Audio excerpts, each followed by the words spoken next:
I am live now.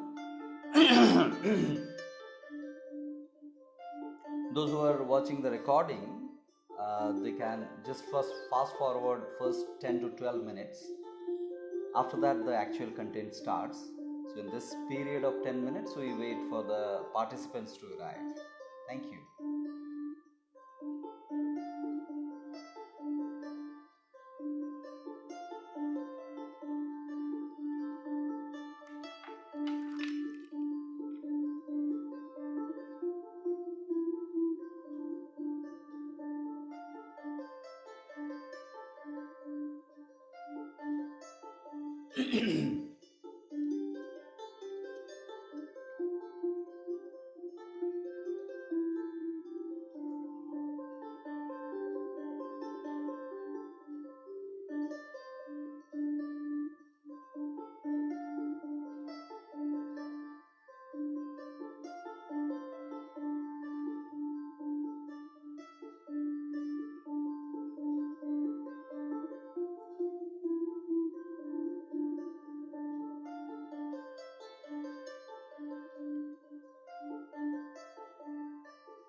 Hi Fatima, good morning. We'll wait for some time for others to join. Then we'll start today's session. By that time, if you have any query, you can just keep posting. Hi Shiva, good morning.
Yeah, Fatima, vitality is the formless entity within us.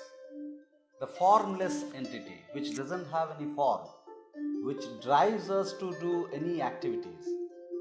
So that is what is the vitality. You can call it as life force or whatever, but as far as physics, it is a form of energy, but it's a little beyond than the definition of the physical science, which is energy with intelligence. So this vitality is the energy, but this energy is with the intelligence, with innate intelligence.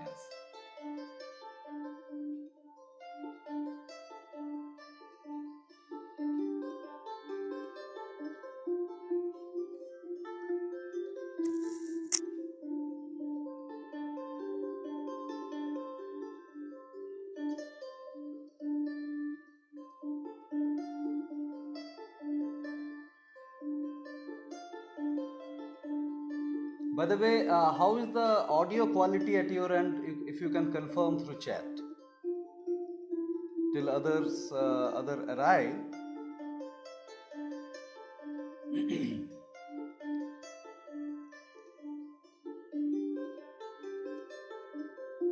I am able to receive the audio quite perfect in my receiving end, but yeah.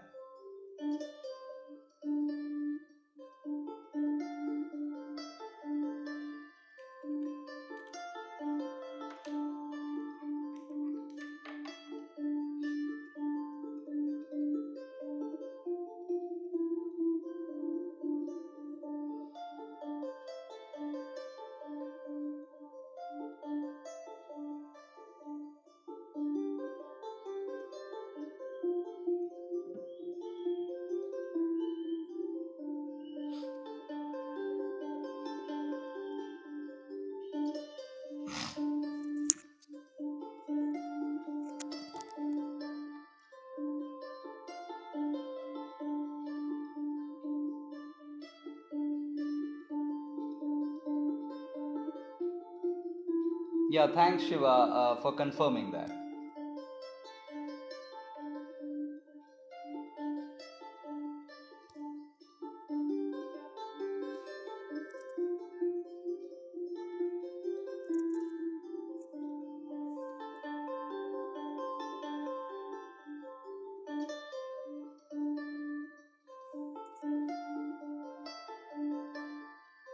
So today you can post any question related to the relearning topics and also related to the unlearning topics as well.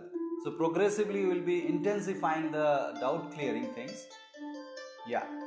Prasida has joined. Welcome Prasida, good morning.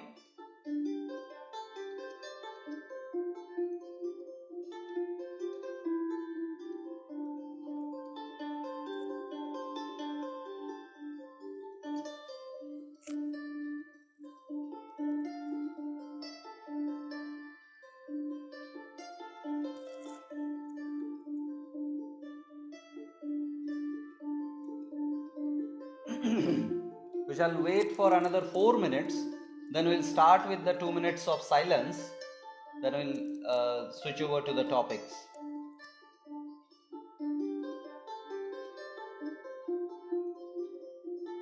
Yes, Prasida, you can actually keep posting your queries. Whenever possible, I'll be trying to respond.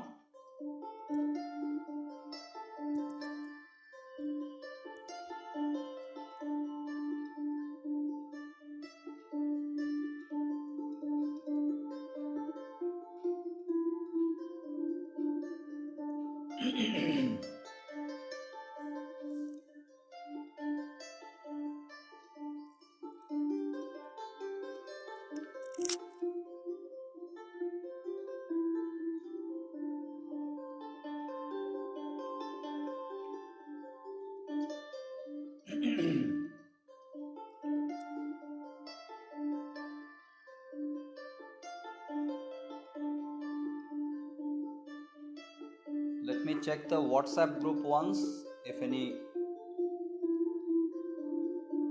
post is there. Okay, there is nothing.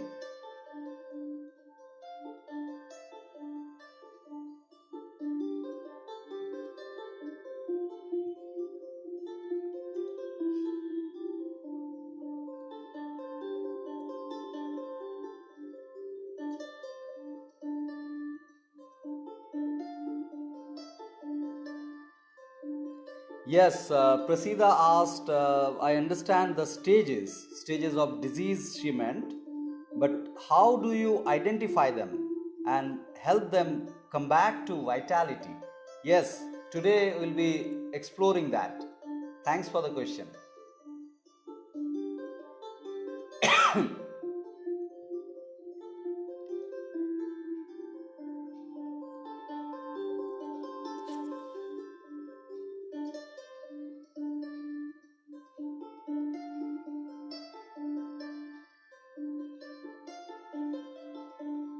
By the way, you may use the WhatsApp chat to post query also before the session starts, because I understand typing on the mobile on Facebook live going on is little cumbersome.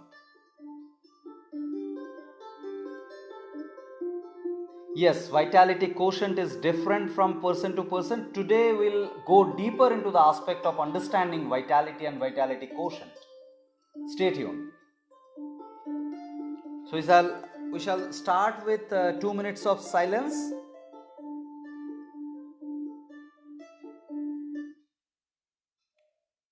You'll get the starting bell and the ending bell both.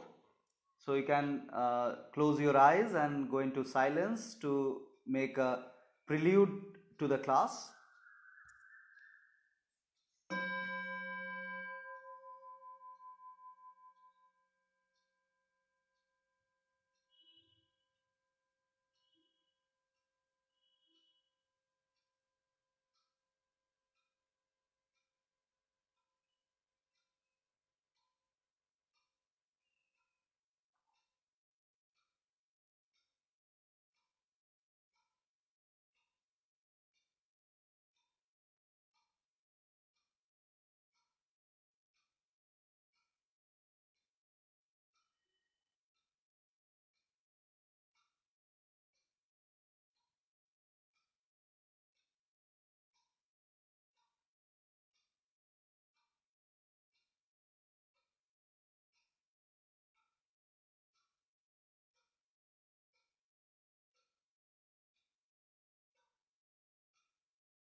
Good morning.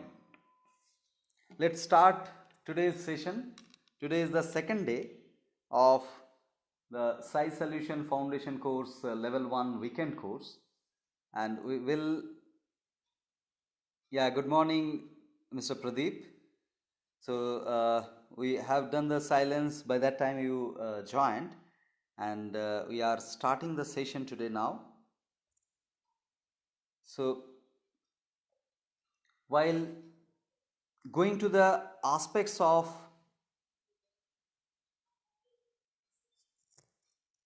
relearning, for all of us to go through the unlearning part little in brief is needed, that I have observed in every batches. So let's start with little recap of the unlearning part that we underwent yesterday. So we started with this question, why, the importance of why. The rational capability that we are equipped with is executed when we ask why, and one why should be followed by another why, and then another why, and then another why. So why should go on and on to go deeper, and nature cure science and philosophy is nothing but going from the peripheral existence to the deeper aspects of existence. So for that, in that route, why is a great tool. So with the why, the first question that occurred is why disease occurs, before which I tried to explain why materialism, dialectic materialism. The pure nature cure is actually it follows dialectic materialism. So dialectics means the reasoning capability, execution of the reasoning capability to reach out to the truth. But why materialism? This is a big question, and yesterday Prasida also at the end of the session she posted the same question, that why this is. Yeah, good morning Mr. Murthy, welcome to the session. So Prasida asked that mind is necessary to maintain. Why, like there is a perennial debate, what is important, matter or mind? So I gave these examples, if you remember, that there are three persons. So to be specifying the aspects of these three people, the first one is a child, suppose, who doesn't know much about the mind, the mind is not yet developed. And the second person is a spiritual leader. You can just correlate with any spiritual leaders. We have enough of examples. They have tremendous control over mind, but they suffered lot of ailments, physical ailments. So you can actually take any name which is coming to your mind. I don't want to go for a name. And the third one is a hypothetical person who takes care of matter and mind. You can correlate with examples also if you know somebody who takes care of matter and mind both. Now health wise, the health of the third person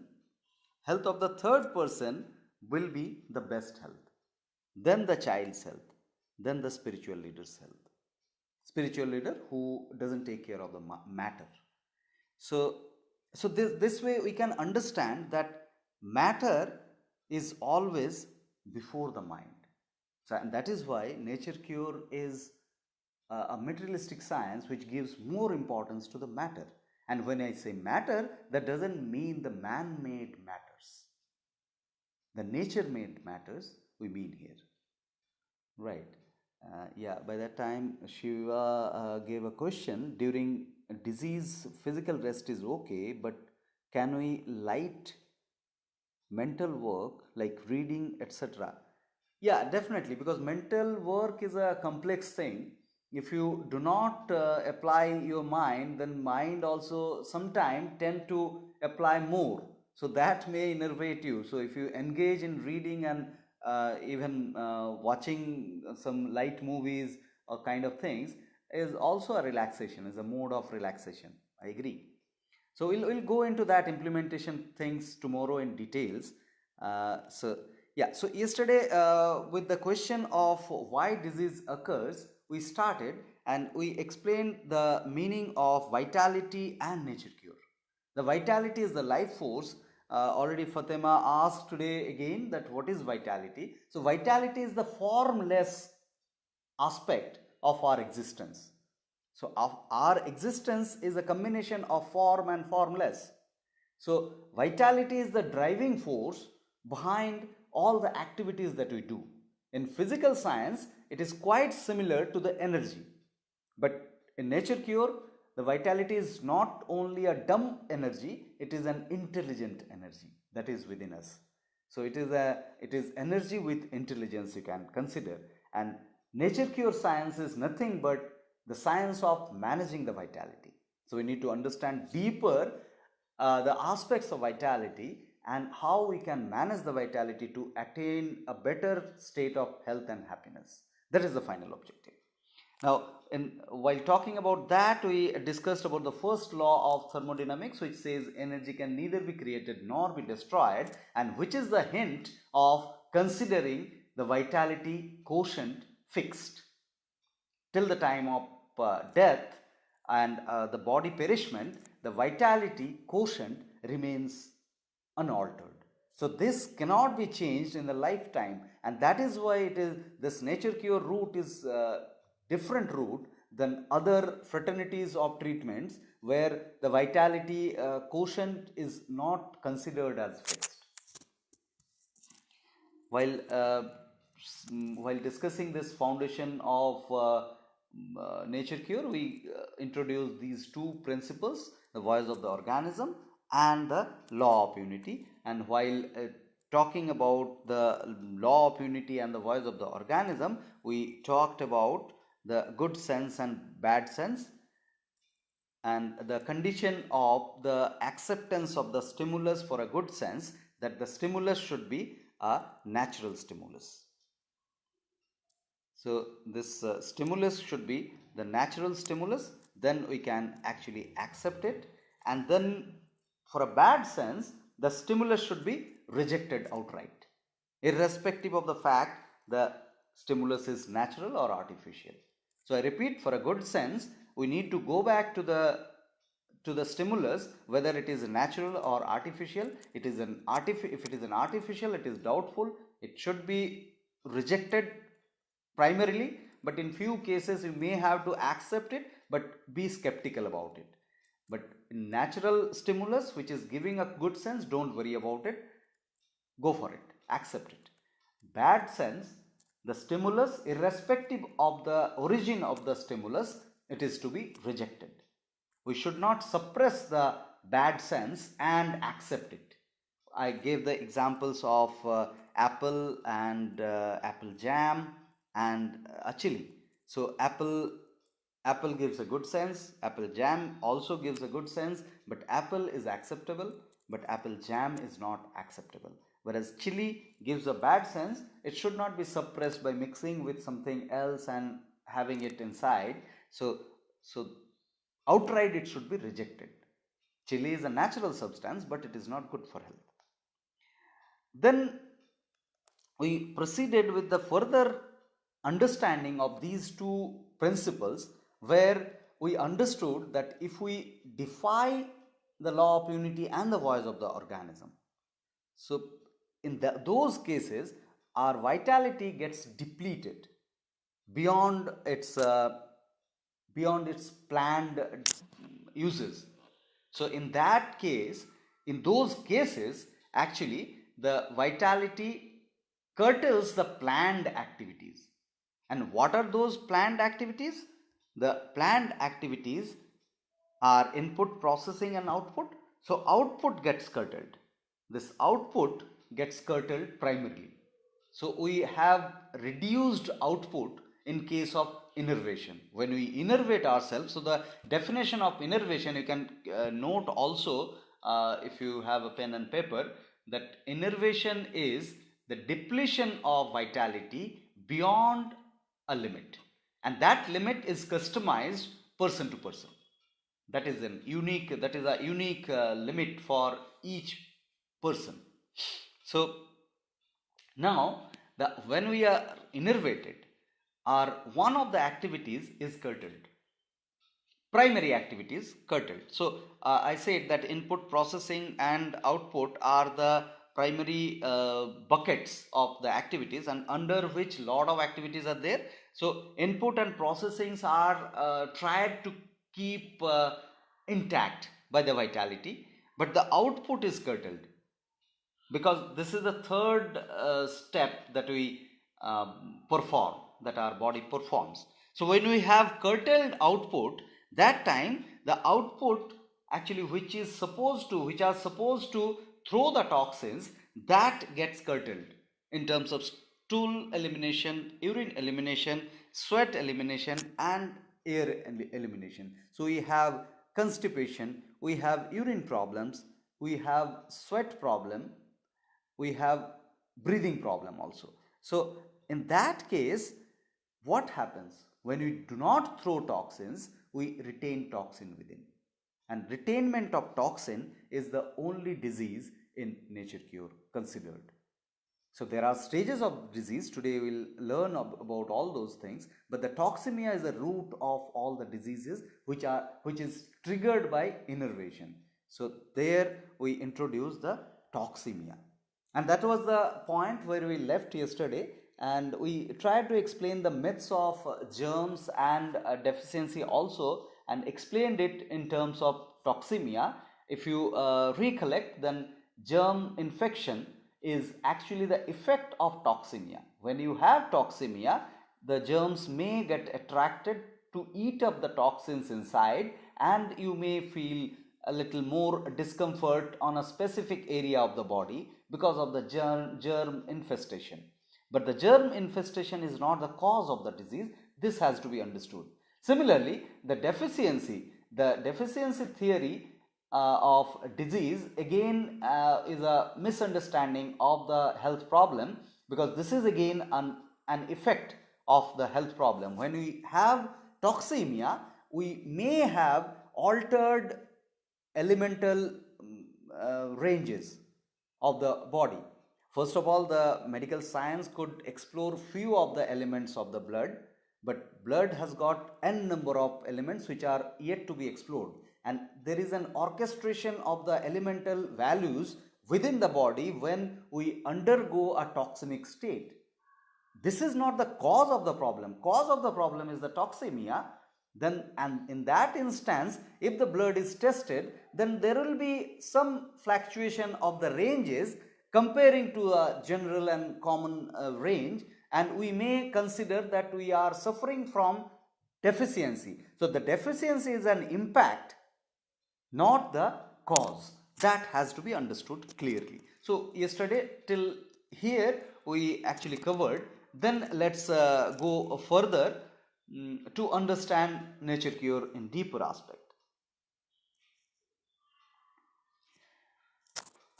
Right. So as you see, the default cure,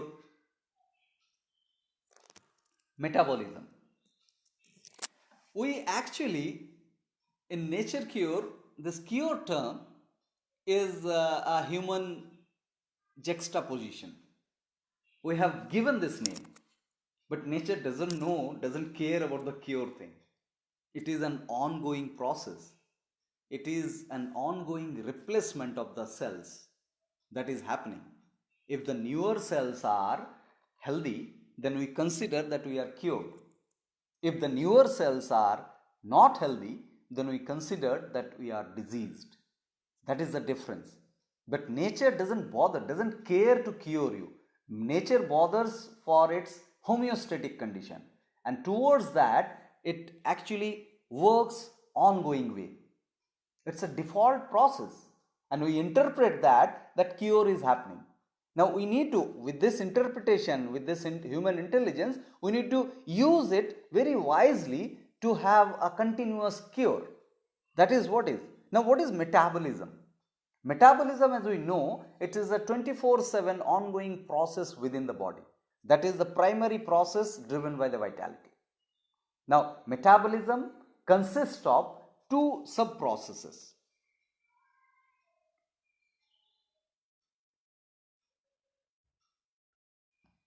Let's start today's notes little. So when we talk about metabolism,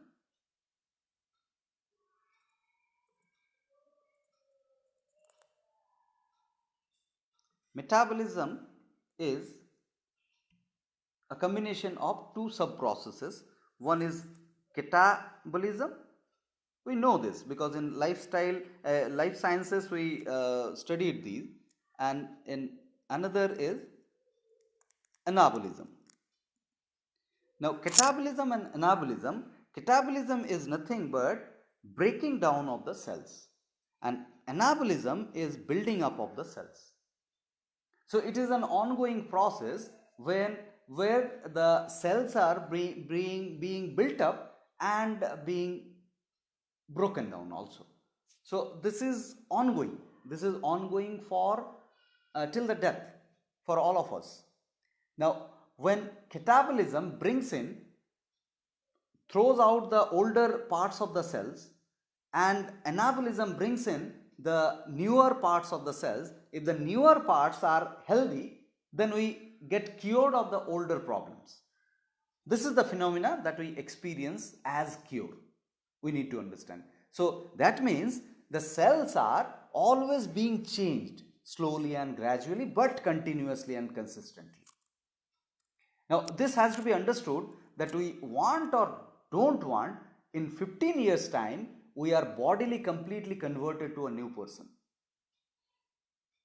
Slowly and gradually each and every cells are replaced through the metabolism, and we need to identify this miraculous process within us. That is what is the life driving within us.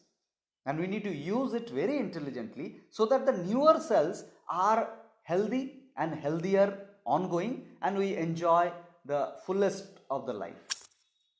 That is the whole motive of this science of nature cure. Now, what happens when we are undergoing the toxemic state and our general eliminations? So, for which we need to understand the eliminations little deeper. So, eliminations are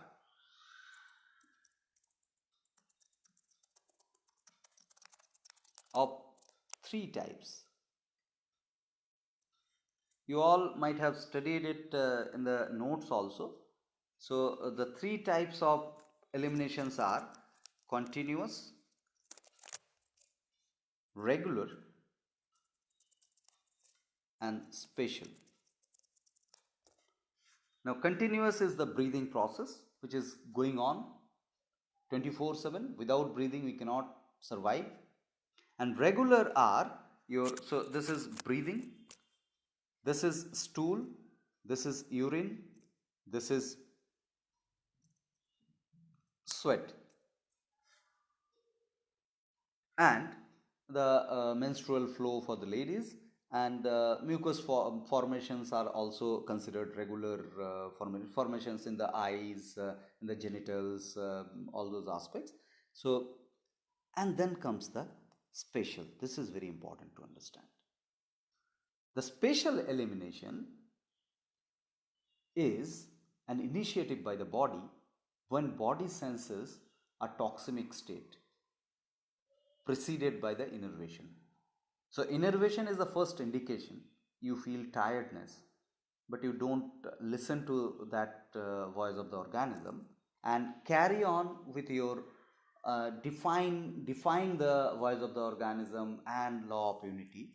That time we suffer the toxemia. We understood that.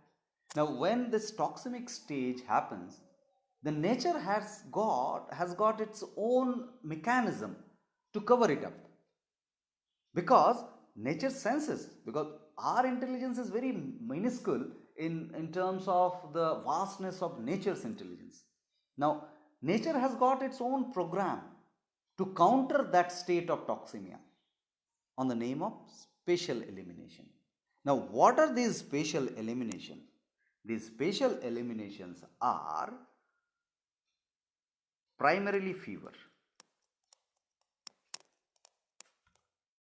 then flu, then loose motions,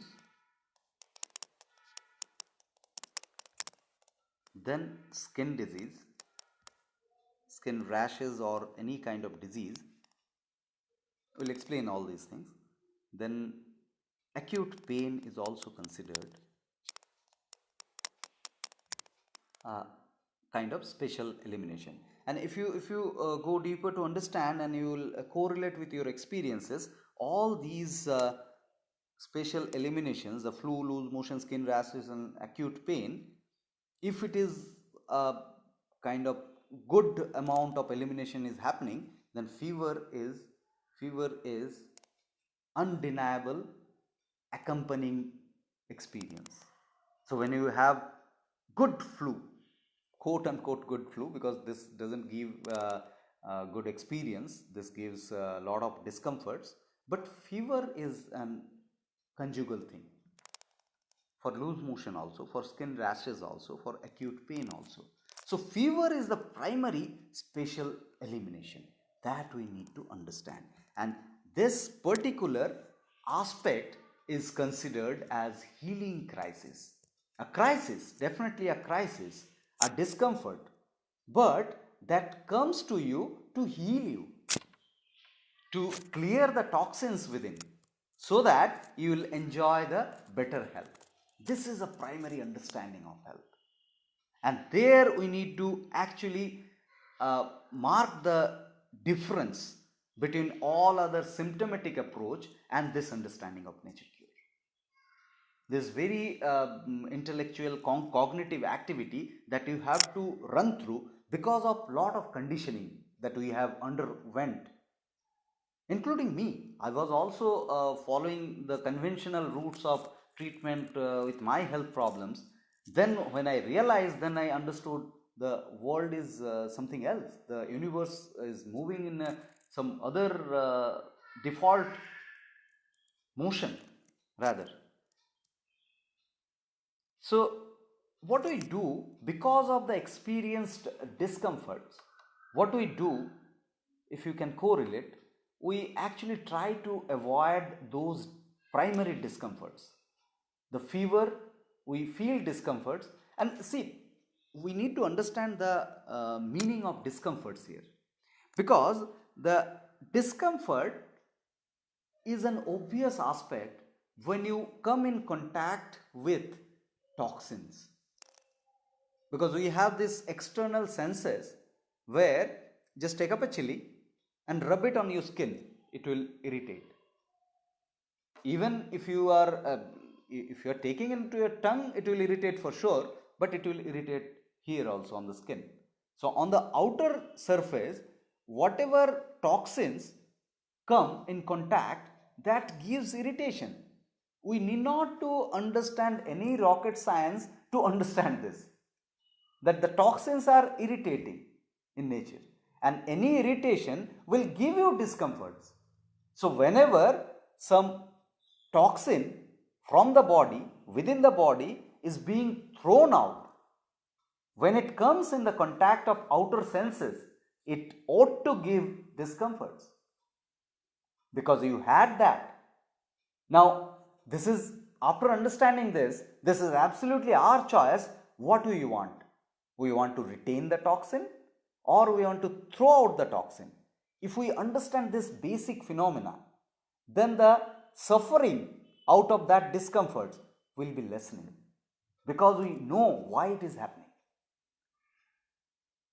So try and understand, whenever a toxin, a high toxin is coming through your skin, through sweat, perspiration, it ought to burn the skin. You will have skin rashes if it is high in toxicity. So skin rash is not the problem of skin. It is a natural phenomena of the skin to get burned when it comes in contact with acid, with poison. This is a natural phenomena. The moment the toxins go off from the skin gets repaired through the metabolism. This is a default process. So we need to observe it and understand it.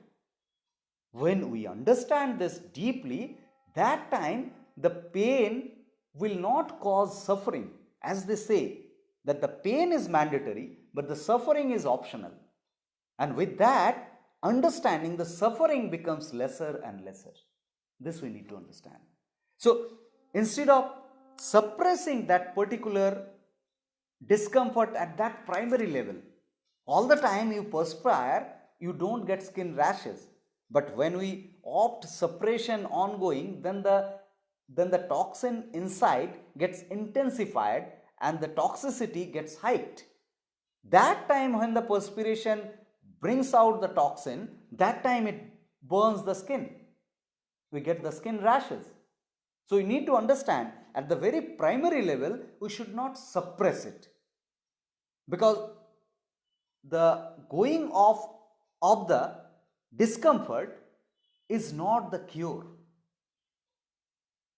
As the law of unity we have discussed yesterday, that if we consider the discomforts in a way of giving too much of importance to that particular discomforts, then we suffer from the blow of holistic health.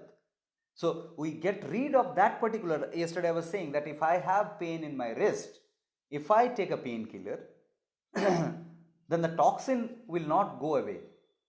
What will happen? The toxin, the sensation of the toxin which I was actually experiencing, that sensation gets cut.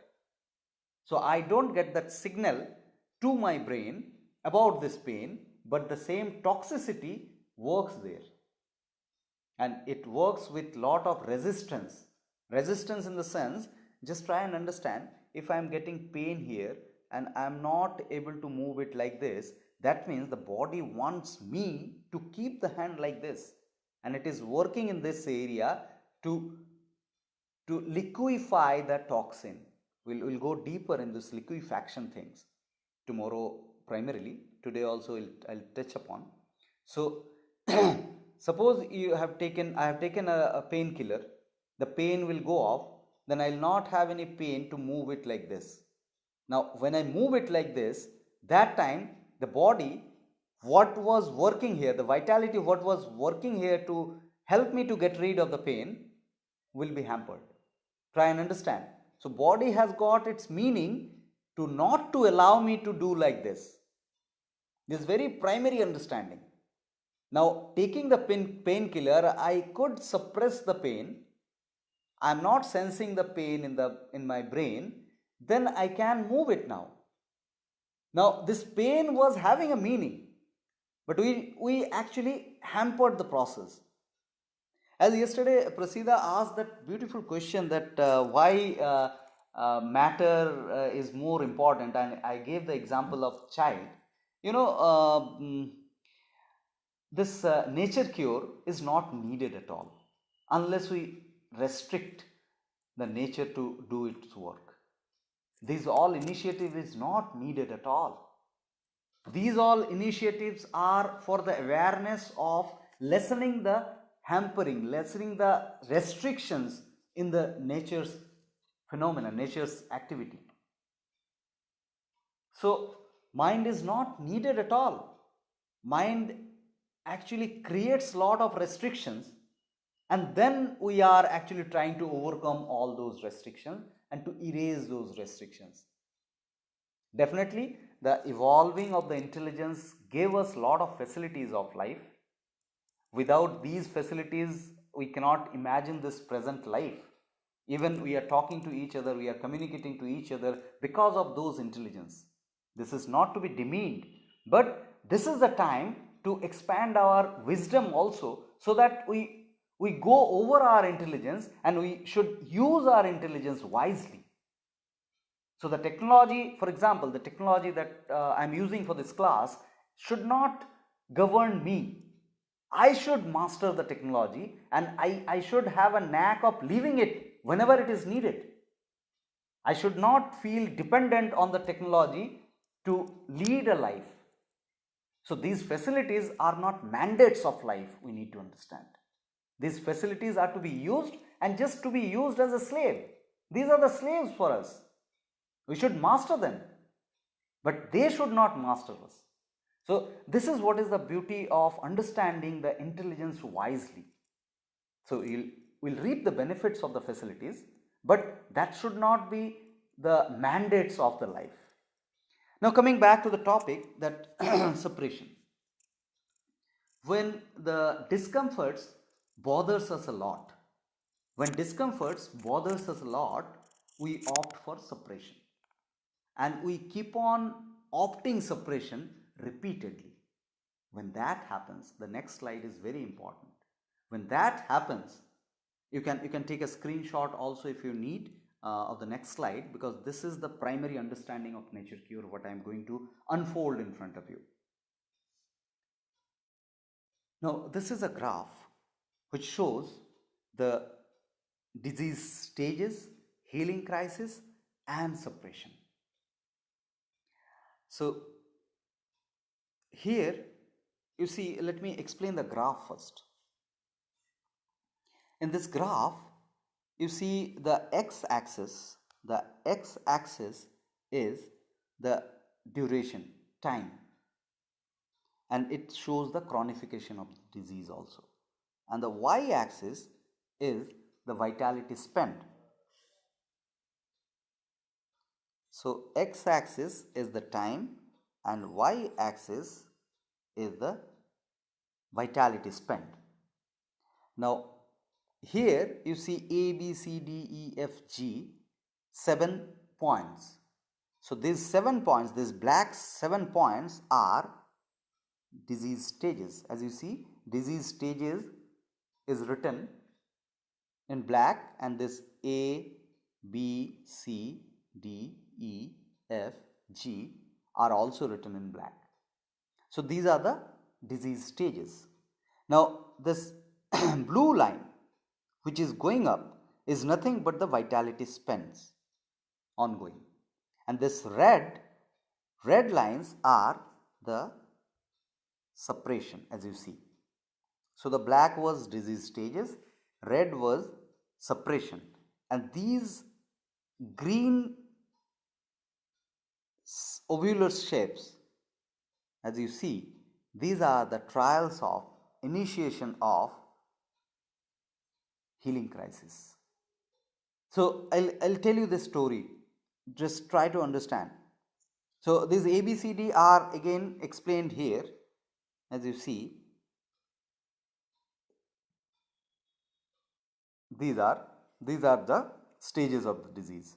Now we are at any point, we are actually at this point, and we innervate ourselves. We spend the vitality little more than the limit, then we experience the innervation. In a layman language, it is just tiredness, you can say.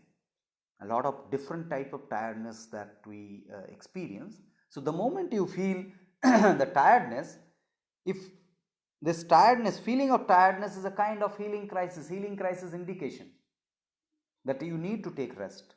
This is unusual tiring you are undergoing.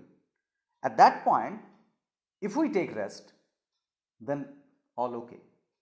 We rejuvenate ourselves, because this vitality has got an elasticity that we will understand today how it works. So the moment you take rest, the vitality gets repaired and prepared for you. So just correlate with your experience that after getting up from sleep, you feel refreshed. So that is the rest that you gave to the body, and body settles all the problems during the period of rest. So now if we do not take rest at that point in time and we employ this red bar, let me remove these annotations, it will be further visible for you. Now you understood all the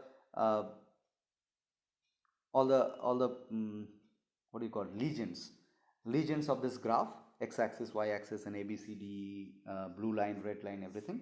Now you understand A is the innervation. When you get the indication of tiredness but you don't choose to get rest and you suppress it through coffee, through any stimulant, you feel energized.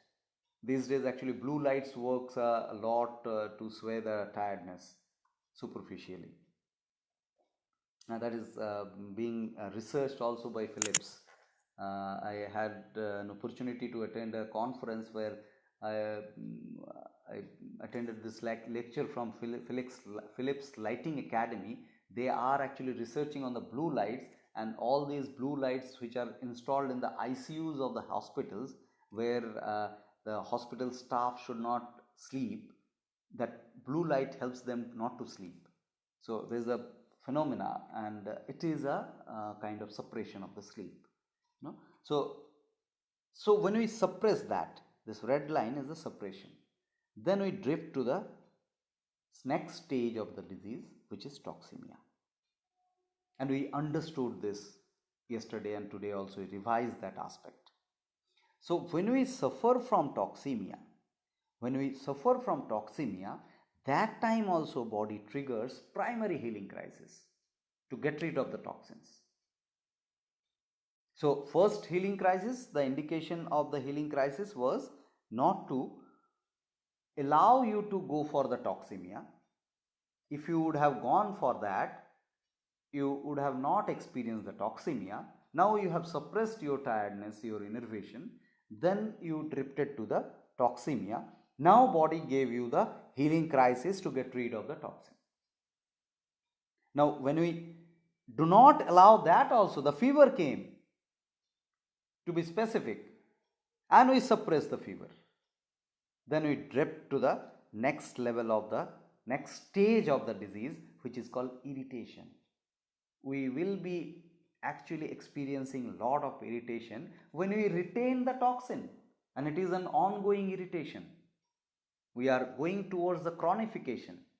We need to understand the difference between the chronic and acute problems. So acute problems are actually nature's mechanism to get rid of the problems. But the chronic problem is a low vital state where you don't have enough vitality to throw out the toxin and you retain the toxin. And we call that immunity.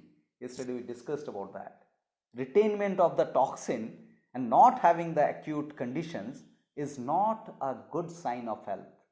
I repeat, retainment of the toxin and not having acute condition to get rid of the toxin is not a healthy sign.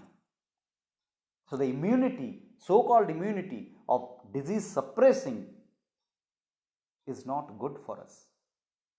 If you have vitality, you will have acute condition if you have toxins inside. If you don't have toxins inside, then you have extra vitality to enjoy the life.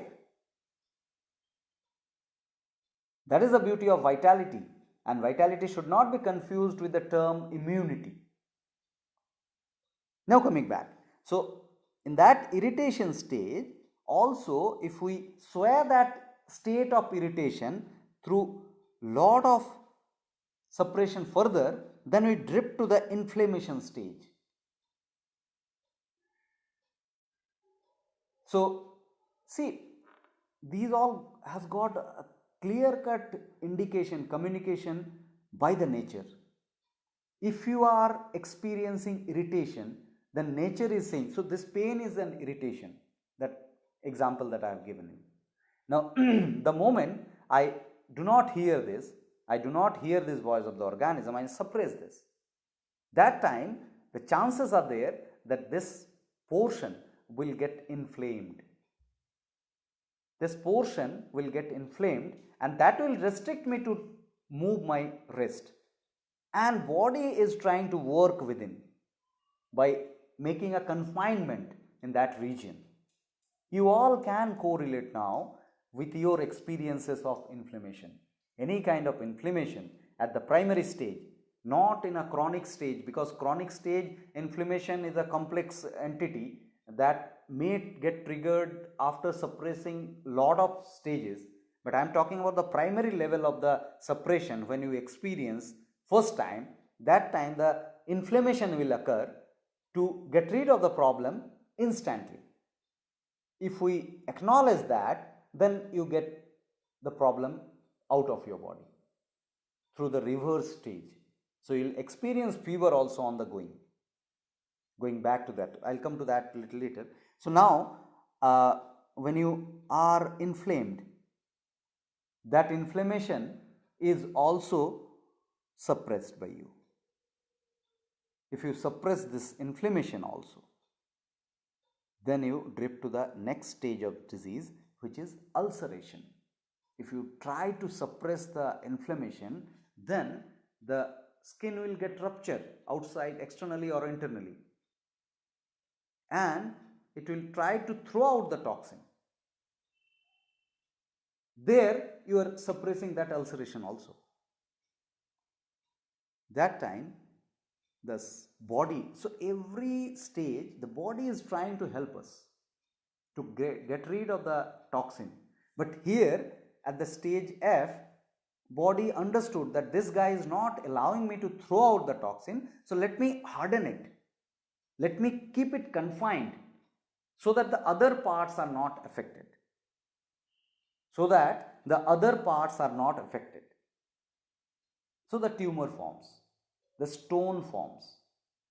So stone, for example, these days we hear a lot of gallstones, gallbladder stone, and medical consideration says that gallbladder doesn't is not required a lot, so let's remove the gallbladder with a stone. That is the way of suppression, because the individual is not working to get rid of the cause. So it's a clear cut. Any initiative which is targeting the symptom, targeting the symptoms solely is not a cure, it is suppression. So that hardening the stone, Stone, I was talking about the gallstone. So stone, from where the stone comes? We don't eat stone, right? But it is actual stone. If you see a stone after being operated, the stone is given to the families and they are very happy that we are out of the problem. But from where that stone came inside? We know in geography we studied the formation of stone, right? Slowly and gradually all the organic things also may form the soil and it forms the stone further by lot of pressure, lot of formation cycles are there. So that stone formation cycle happens inside because of the attitude of separation. The repeated separation will end up, because this happens knowingly and unknowingly both. Because of that attraction towards that relief from the discomfort instantly. The moment we have that knack that I need to get rid of this discomfort now, you suffer the blow, because it cannot happen now, because it has happened in a prolonged duration. So you need to give time to the body to get rid of the problem. A stone formation took years, and now if you wish that that stone should go off naturally within no time, how is it possible? Right. Now the last stage is definitely a very problematic stage, where we drift to the cancerous stage. We even try to suppress the hardening stage. If we keep on suppressing that, then that hardening stage gets a cancerous stage, gets to a cancerous stage, and which at times is not reversible, and body decides to perish. Right. Now these are the stages of the disease, 7 stages of the disease, and these 7 stages can be reversed in the same fashion.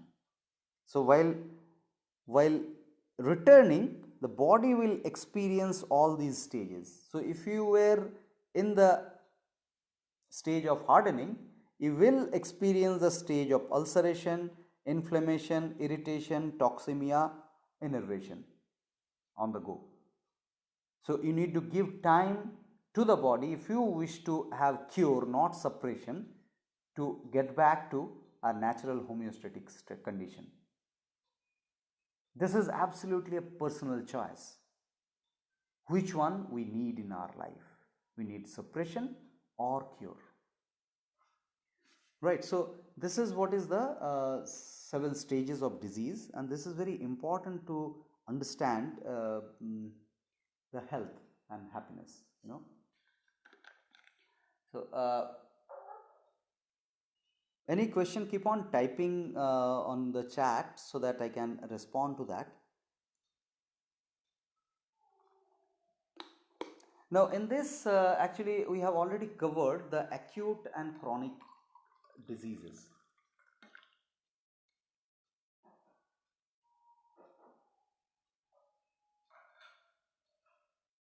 Sorry.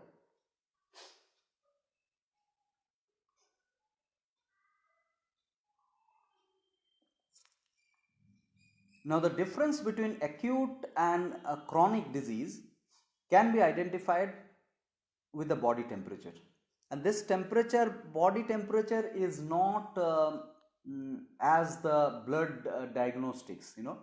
A question may arise that why the body temperature is considered, though it is not mandatory to consider. You can, the individual can sense whether his body temperature is normal or a feverish or a low, that can be sensed, but in general 37 degrees centigrade is the normal body temperature. If you have a problem, and your body temperature, you can note it down. If you have a problem and you sense that the body temperature is more than 37 degrees centigrade, you are suffering from an acute problem. Be happy for that, because any acute problem cannot occur unless you have vitality. So you have enough vitality within. That's why this acute problem occurred to you. So your temperature of the body is the indicator to identify whether the problem is an acute or not. And definitely, if the body temperature is less than 37 degrees centigrade, then you are suffering from chronic problems. So first, if you have a problem, then measure your temperature. If it is more than 37 degree, be happy, body is working, and just opt rest. That is the only assistance that you can offer to the body.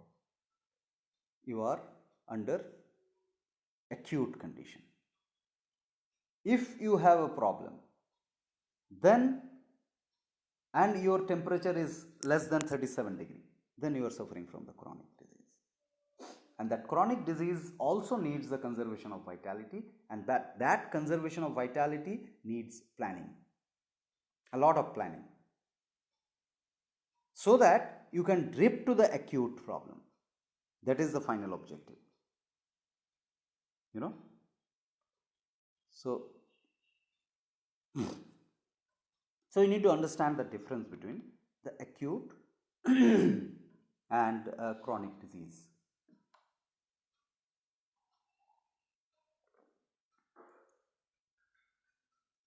Now comes the vitality ribbon. This is a very unique illustration that you are going to experience, and this will illustrate the vitality in front of you in a valid proposition, so that you understand how the vitality works within, you know, how the vitality works within.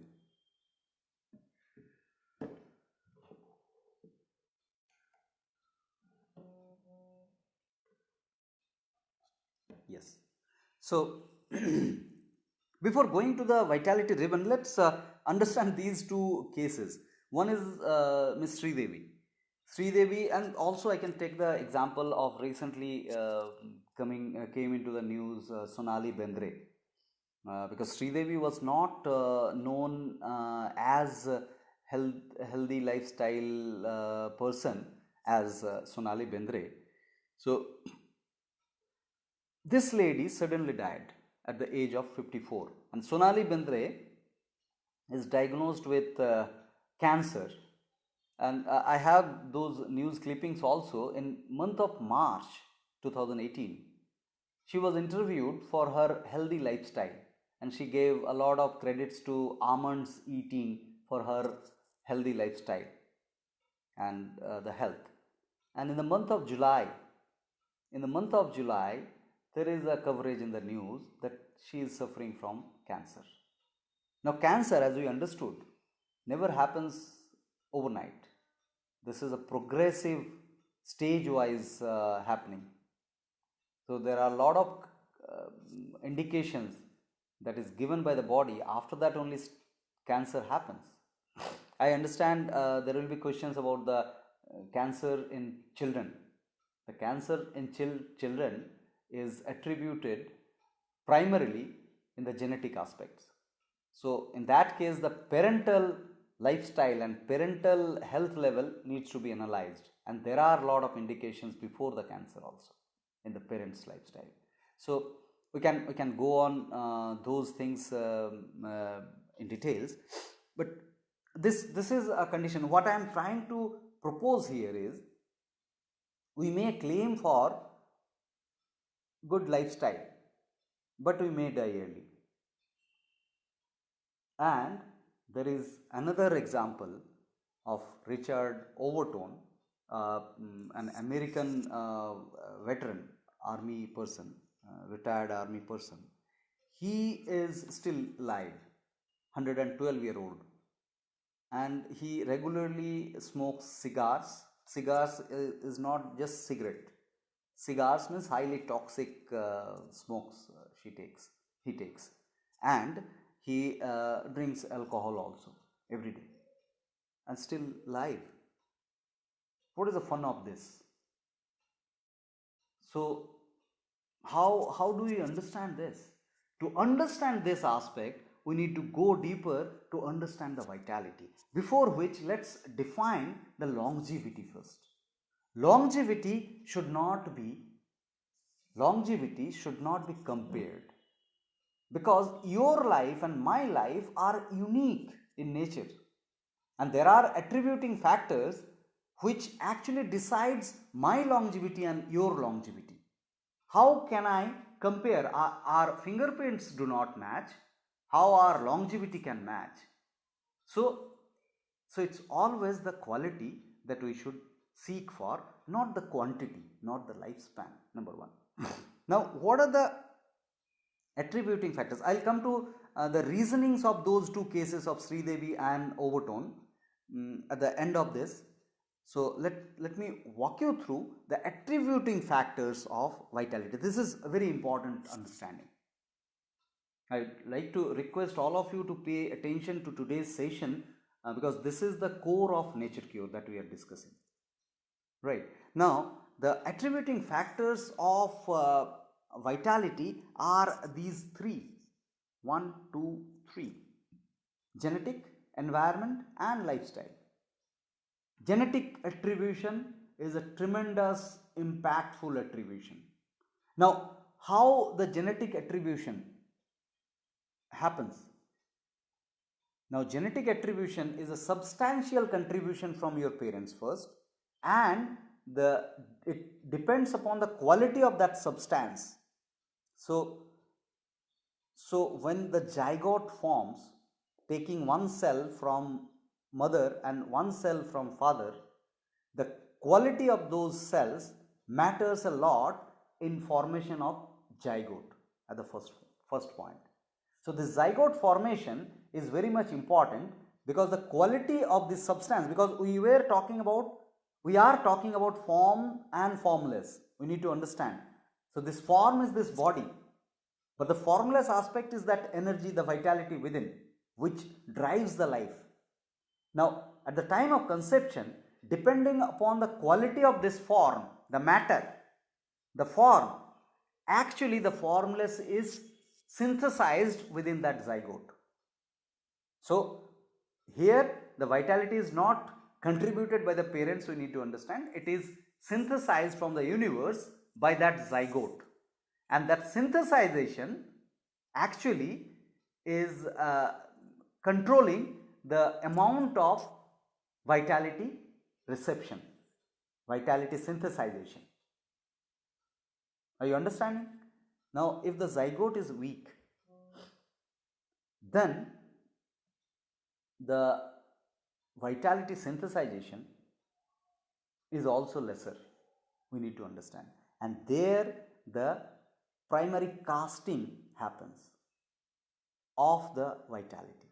So the genetic attribution, a healthy parents will definitely contribute towards the health of the children, for sure. So that's why actually I'm working on creating some course and modules for mindful procreation. Mindful procreation is very much needed. In this age, we see a lot of IVFs around. What does it mean? That means naturally we are equipped to perform 3 types of capability. Those are repair, reproduce and react. Now, reproduction is a primary capability which nature has sketched for us.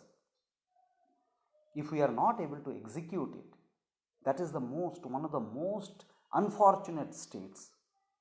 Now, those who are going for procreation, those who are planning for procreation, they need to prepare their body if they want to contribute their offsprings a high quantum of health, high quantum of vitality. So genetic attribution is undeniable, but for individual, as they say, nature cure is for you and for you only. For an individual, for me, my health is primary, right? And for me, my genetic attribution I cannot control. So whatever is cast is cast.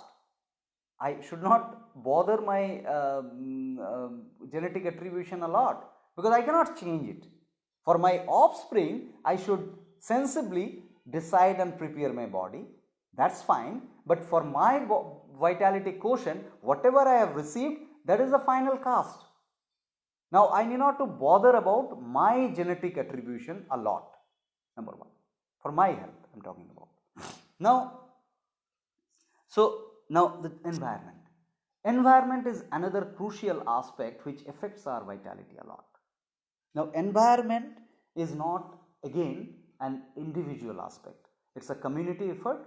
I can contribute towards that, but I cannot control it to better my health, because see, the air pollution, I can opt for better habits to lessening the air pollution. That's a contribution towards the environment, but that cannot guarantee me for a better air around me. That we need to understand. That contribution is a good knack, but that contribution doesn't guarantee me a better air around, right? So we need to sensibly understand this factor also, that environment is a conscious choice of contribution that has to be there, but this also cannot guarantee a good amount of vitality retainment. Vitality may get deplete because of the environment without my faults, without me contributing towards its toxicity. So this understanding is again another important understanding. Now I am left with the lifestyle. The lifestyle is an area where I can have full control. On the excuse of genetics or environment, if I do not take the control of my lifestyle, that is an unfortunate and stupid decision for myself. I need to take the control of my lifestyle to have a better health and happiness, to have a better vitality management. And what are the areas for vitality management in terms of lifestyle? The physical, physiological and psychological. Physical are the aspects which are actually mechanical aspects, which are happening consciously. For example, we are talking to each other, we are communicating to each other this morning. It's a conscious decision that we have made. So these all are physical aspects. Eating is a conscious decision. Going for a walk is a conscious decision. Doing exercise is a conscious decision. Taking this course and understanding the phenomena is a conscious decision. So all these conscious decisions that we take at the physical level, at the mechanical level, are the first attributing factor as far as the lifestyle is concerned. Now the next is beyond conscious. The beyond conscious level, there are lot of phenomena happening, actually almost 9 times the conscious aspects. So 9 times, 9x, x versus 9x. So beyond conscious, lot of things are happening which are largely affected by the conscious decision, but it is happening without our conscious control. We need to understand this. This is very beautiful understanding, that breathing is happening without your conscious choice. You cannot decide and breathe. Breathing is happening. I am talking, but I am not able to control my breathing while talking. It is happening just by default. It's a beyond conscious activity. It's a physiological activity. We need to understand this, right? But if I inculcate a better breathing process otherwise consciously, then the physiological process of breathing gets better. So we have always scope to improve our physiological aspect with our physical decisions. For example, eating. Eating is a conscious decision. It's a physical decision, physical work. But digestion, assimilation is a physiological work, where we do not have a direct control. but you can definitely influence the kind of digestion and assimilation we are going to get by improving our choice of food. So there we greatly influence the physiological aspect. So all things which are happening beyond our conscious are physiological aspect. If we go deep and understand the aspects deeply, then we can definitely attribute some influences through our physical choices. Now definitely the psychological aspect. Psychological aspects is the toughest aspect to maintain our health. Let me admit this fact, and you will agree, I know, because controlling the psychological aspect, because psychology eats up the vitality the most. The thought patterns eats up the vitality the most, and to control that we need to work on the thought levels, and working at the thought level, it's the most complex thing. So all in all, if you have lesser thoughts, you will have lesser vitality consumption. So we'll talk about this tomorrow in further detail, but here what I propose is the simplest is the physical choices. For example, the eating. Start with the eating proper food. See the impact.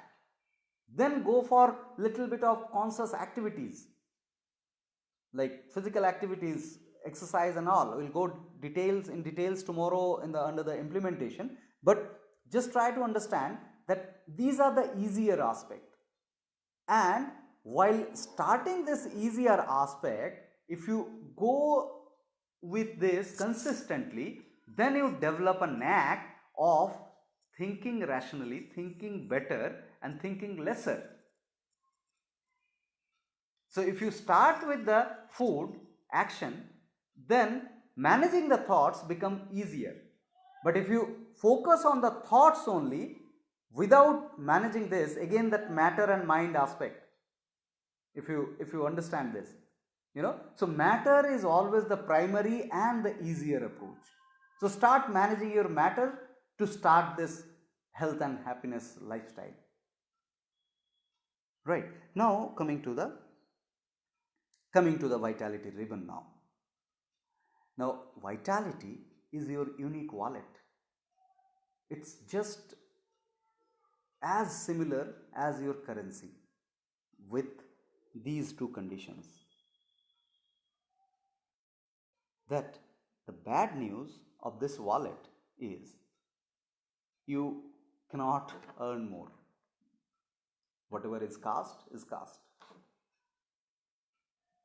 But trust me, the good news is you have enough. You have enough. Just what is required is the management. For your healthy and happy living, you have enough vitality. Just that you need to manage what you have. Right. With this, I introduce this bar of vitality of a single moment. This is the vitality quotient of the single moment, where you see the red and green areas. The red area is the vitality spent.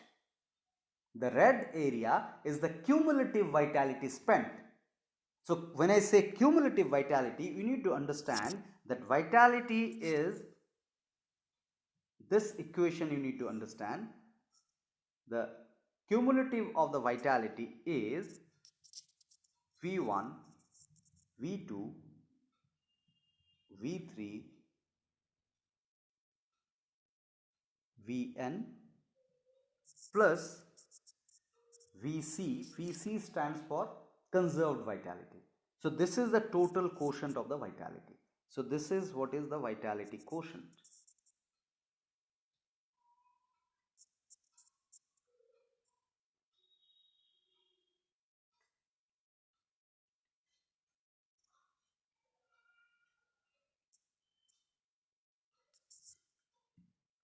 Right. So summation of vitality, that is the vitality quotient, is V1, V2, V3 up to Vn plus Vc, which is the conserved vitality. Now this V1, V2, V3 are the small minuscule spends of the vitality. For example, when I'm talking, I'm moving my hands. This is also taking some vitality. I'm moving my lips. That is also taking some vitality. I'm moving the thorax. That is also taking some vitality. I'm blinking my eyes. That is also taking vitality. So it's a n number of vitality spends together is this red bar, is this the red portion of the vitality, and whatever is left is the conserved portion of the vitality, and whatever the sense of life that you are sensing just right now is nothing but the conserved portion of the vitality that you need to understand. So the conserved portion of the vitality is your sense of life, and that goes up and down. Sometimes you feel tired, you have lesser green area and more red area. So this quotient understanding is very much primary, very much important. To understand this, we need to understand the vitality induction also.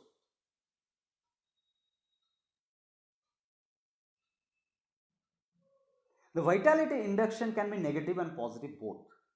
When you inculcate a bad habit, what is the meaning of bad habit? The habit which consumes more vitality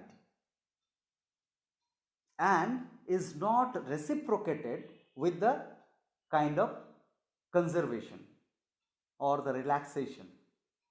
That bad habit will have an induction effect of the next habit to the next habit. So you see that consecutive two moments when we join, that time you see the red bar goes little up and the green bar goes little down. And in case of inculcating a positive habit, a good habit which conserves your vitality, gives an increment to the green portion and the red portion gets reduced. So vitality induction can be negative and positive both. Now on this, before introducing the vitality ribbon in front of you, let me explain the sudden death cases also. Sudden death we see in accidental cases, electric shock. So what happens there? In case of sudden death, I request all of you to pay attention. In case of sudden death, body tries to fight with that external force that is being applied. Just take an example of electric shock. You are getting electric shock and you are continuously getting shock, and in this period the body is trying to fight with that and to survive that, and while doing that it is innervating so much, it is touching the total quotient for a moment. It is touching the total quotient for a moment, and that moment is your death moment. That is what is the sudden death.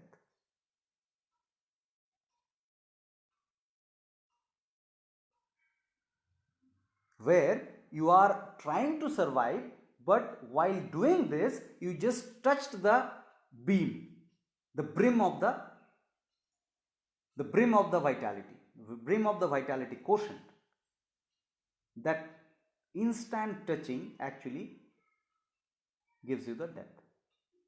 And in case of mature death, you will see consciously the death is approaching to you, and that will be a very happy death.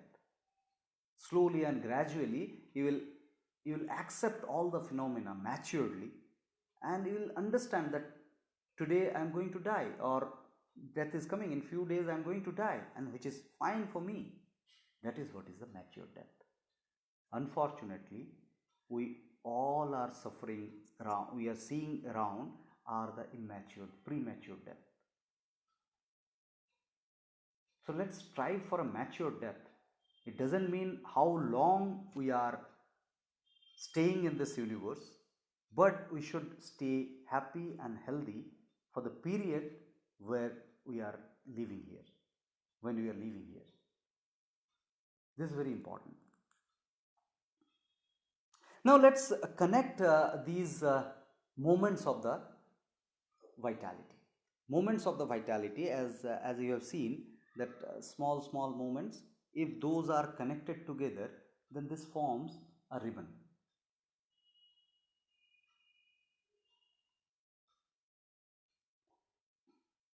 And in that ribbon you see lot of ups and downs. Just observe the ribbon for a while. You'll find that the sense of life goes up and down.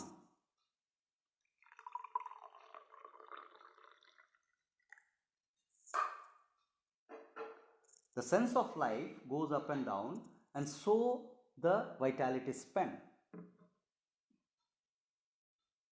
Here, let's take a closer look of this particular ribbon.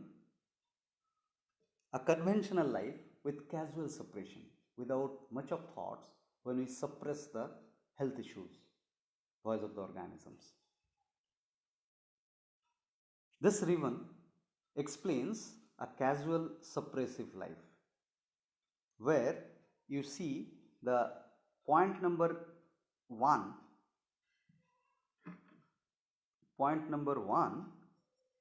is the birth, and point number 8 is the death, you see here, and point number 2 is the young state, then chronic state, then 4 is the conservation of vitality, 5 is the healing crisis, 6 is the suppression, 7 is the progression of disease. Where you see during the young state we have lot of vitality conserved. You see all the children brimming with a kind of energy. They are so vital. They are always running. So they have lot of conserved vitality. Right. And then number 3 is a chronic state. So there are actually phases in between that I have not covered here, but just try and understand. In a chronic state, the individual will have very low vitality, and this is so low that the retained toxins are not thrown out by the body is not able to throw out. That is the main problem of the chronic disease. Now when naturally also body tries to conserve, so this 4th point actually shows the conservation of vitality. When body conserves vitality a lot, then at the point 5 body triggers the healing crisis. So this is to be considered as a triggering of healing crisis. So the moment body triggers the healing crisis, the body will try to achieve the homeostatic state. But if you go for suppression, then you will suffer the chronification of the disease further, and slowly and gradually, here you see multiple suppression. That graph we have gone through in the details. So slowly and gradually you may progress in the stages of disease and you suffer the death, most of the time premature death.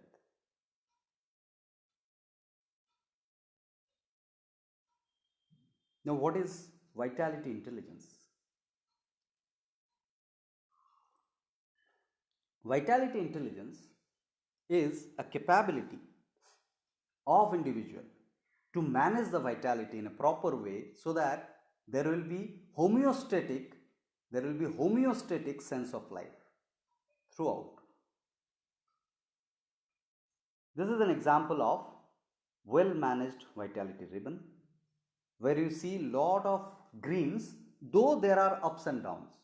There will be all those ups and downs of spend of vitality, but it will be substantial amount of green you see in this particular graph. Where you see in the death, it is happy death. Happy death means the mature death I am talking about.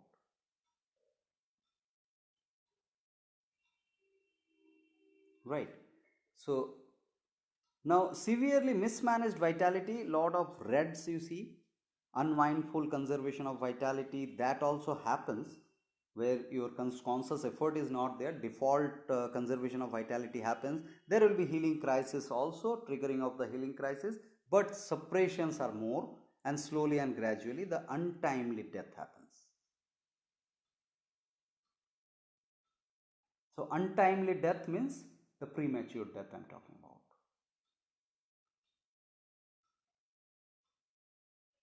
With that, I end the vitality ribbon analysis for the batch.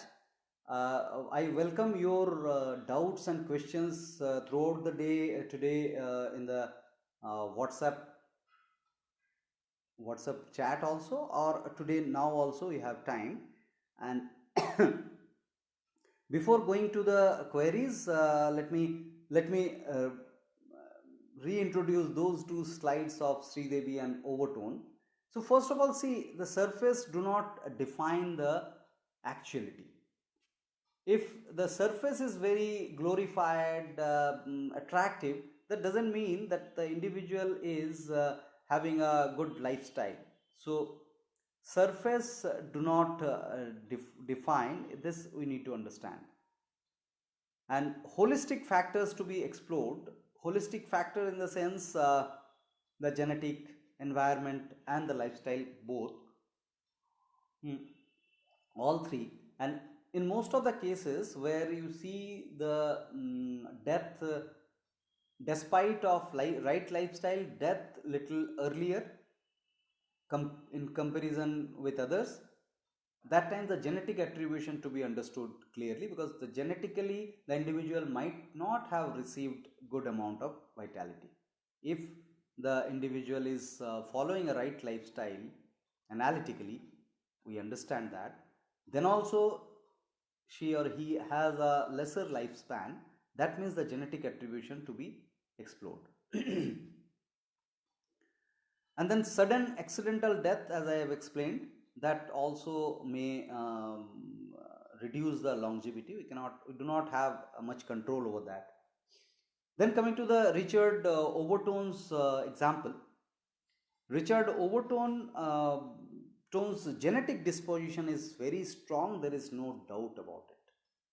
And the psychological management, the thought management, the most critical management of the thoughts thing is, since he is a military personnel, and in the military structure, the people are not actually programmatically allowed to think a lot, and which conserves a lot of vitality, because day long they have to actually do a lot of physical labor where they are not getting a scope to do much of thought processes, and in the evening they are supplied with subsidized alcohol, so that will give them the lesser thoughts opportunity.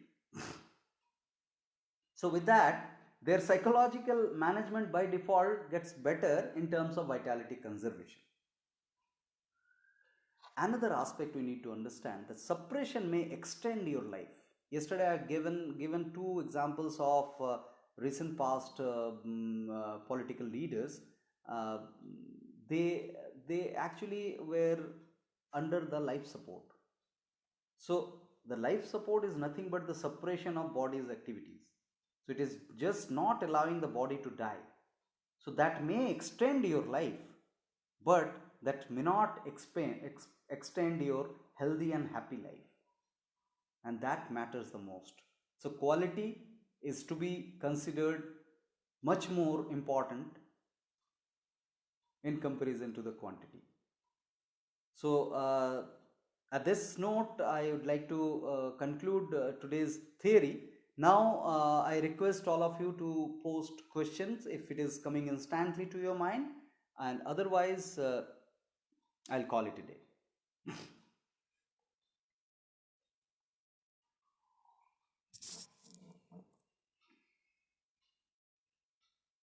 And tomorrow is the implementation day, and through implementation I'll take you through all the types of implementation, the better lifestyle implementation, and a kind of action plan also. If it is new thought pattern, or if it is a new science for you, how to start.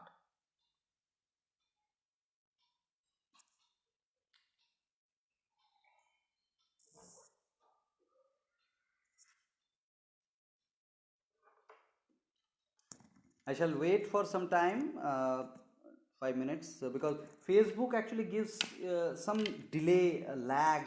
So I'll wait for that time. Extra 2 minutes I'll be waiting after I requested you to post queries. If it is not happening today, then I'll take. Okay, a question I got. Can you please share Sonali Bendre interview in March if available? Yeah, I can try. I can try. I can try.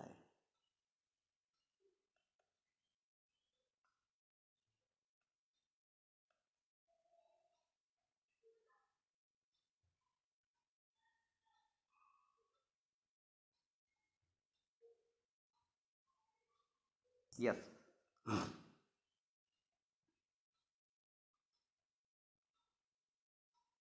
Yes. So this is that interview. Uh, Let me see the date. The date is somewhere in March. Yes. So this is March 28th. It's I'm not sure if it is visible at your end. March 28, 2018.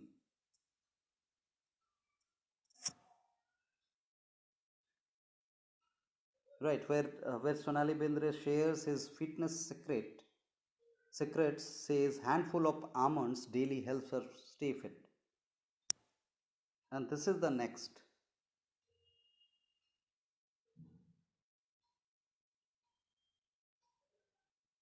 So this is the next coverage.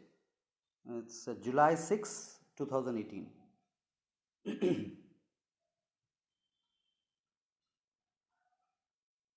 So where it says that Sonali Bendre diagnosed with metastatic cancer.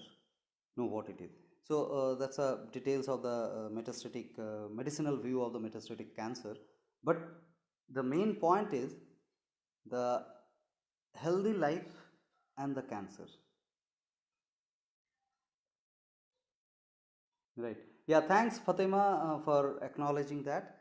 So yeah.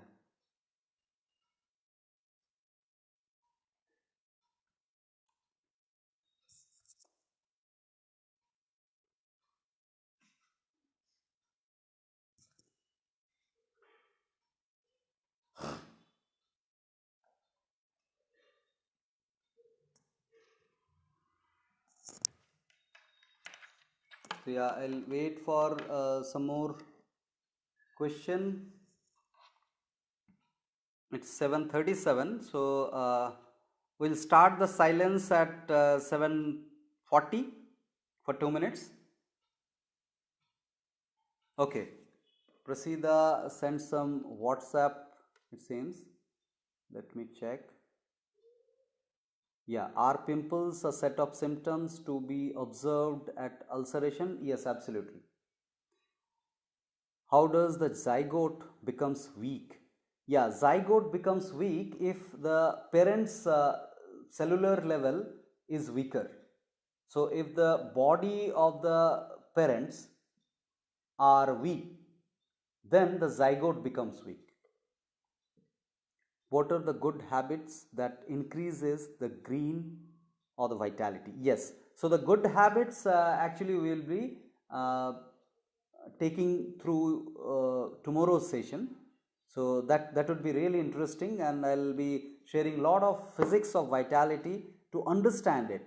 So this is very elemental understanding of the density. It's not a very deeper physics principles that I'll be sharing, but primarily the density, mass, speed, these are all primary aspects through which we will understand which habit is better to have a healthy and happy life. Zygote strength decides. Fatima asked, do zygote's strengths decide amount of vitality received? Yes. So the substance there, the substance decides the formless. The form decides the formless assimilation, the synthesization. That's how it works actually. So there are a lot of things you can explore on your own. For example, if the physical health of both the parents are good, then they're good at the copulation level also.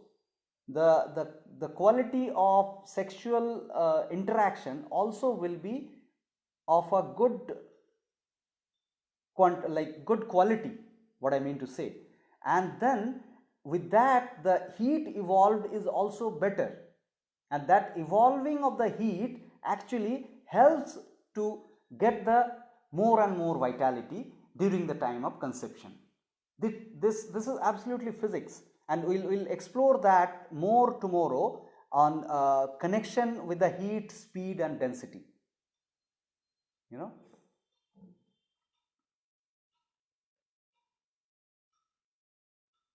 Right, so now it's 7:40. We'll have 2 minutes of silence since there is no extra question that I see. We'll go ahead with the conclusion of today's session.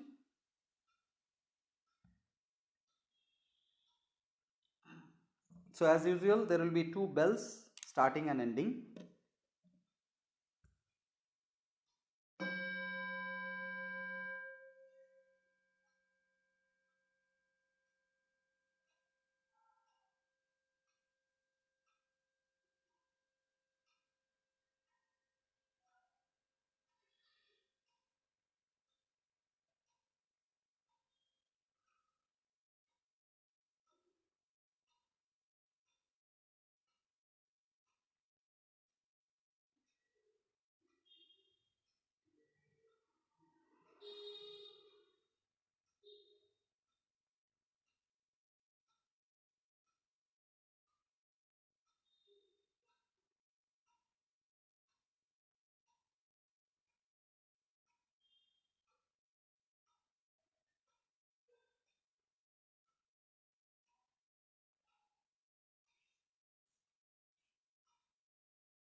There is no question, so we'll conclude today's session.